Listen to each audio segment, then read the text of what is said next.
Alright, so they've run the gun in so they can work the tools. Now, everything from this gun is done from the muzzle.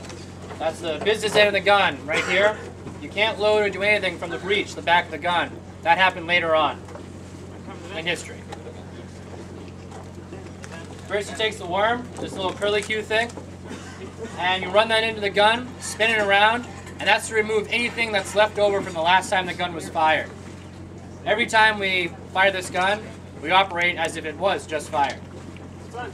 Next you take a wet sponge, run that in, and that's to put out any embers that are there from the last time the gun was fired. Because you don't want to put black powder on top of hot embers. That could be bad. Then you flip the sponge around and you put a dry sponge in, and that's done to get any of the water out that you just could have put in with a wet sponge. Because you also don't want to put black powder on top of water. Alright, hold that up. This is our charge. It's 2 pounds of black powder.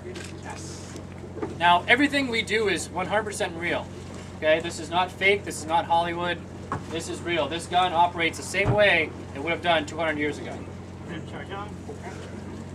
Next, they take the ramrod and they ram the charge all the way back to the breech. Was that just aluminum foil that it was encased in? Yes. 200 years ago, it would have been in a flannel bag, but the flannel bag's kind of porous, and we use aluminum foil so that we don't get black powder on deck. There's one thing that is different is we don't sand down the decks, we don't wet down the decks before we fire like they would in a battle. Next, he takes the prick, that bronze piece here, and he makes sure that the cartridge made it to the back of the gun. Now, before we prime it... Oh, we got a target. What's that? We got a target coming. Those little kids, isn't it? Well, that's surprising. A little floaty thing or for the boat? Go for the floaty thing.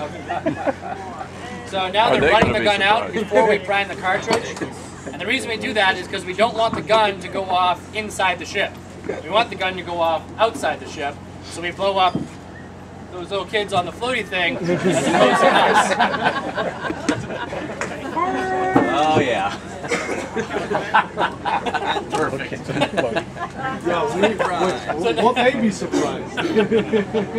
Alright, so now he takes the prick and he's actually putting a hole in the tin foil.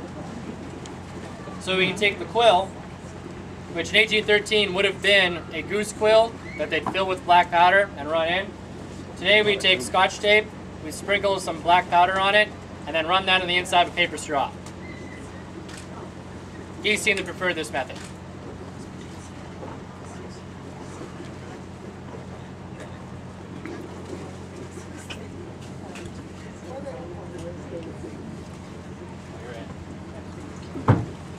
Alright. Captain! Start with carronade, pricked in front, ready to fire. Light your match, but stand by. Light your match, stand by. Billy, Yes. how far is that vessel ahead of me? If we could, they could speed up or we could slow down. That's about I it. think we're going to plan on us slowing down. If we give it another minute or two, I'd say we have a clear range. The kids are still there? They don't have. I noticed them putting on hearing protection. He's opening now. Yeah, we have our ranger's clear. Very well. All right, stand by the fire. Stand by to fire. Cover your ears. Cover your ears. This is pretty loud.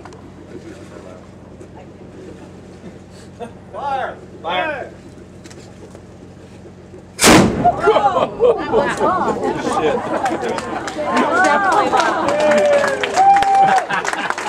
Alright, you can feel it. You can feel it as much as you can hear it here coming through the school. Okay, so that is one gun with a half charge. In 1813, that would have been 4 pounds of black powder. We only used 2. Now imagine this whole side with guns going off. And another ship firing on us. How much smoke, how much noise. And after a while, you start off with a gun crew of 7, but then it's 6. And you gotta clear away that guy that has died beside you and get him out of the way so you can keep running the gun. It would take 1 minute to go through this entire drill in 1813, the first time. and every time after that probably get longer. So that's how you fire a 32-pound carronade. Any questions? Nice. Yeah. Did we get the kids?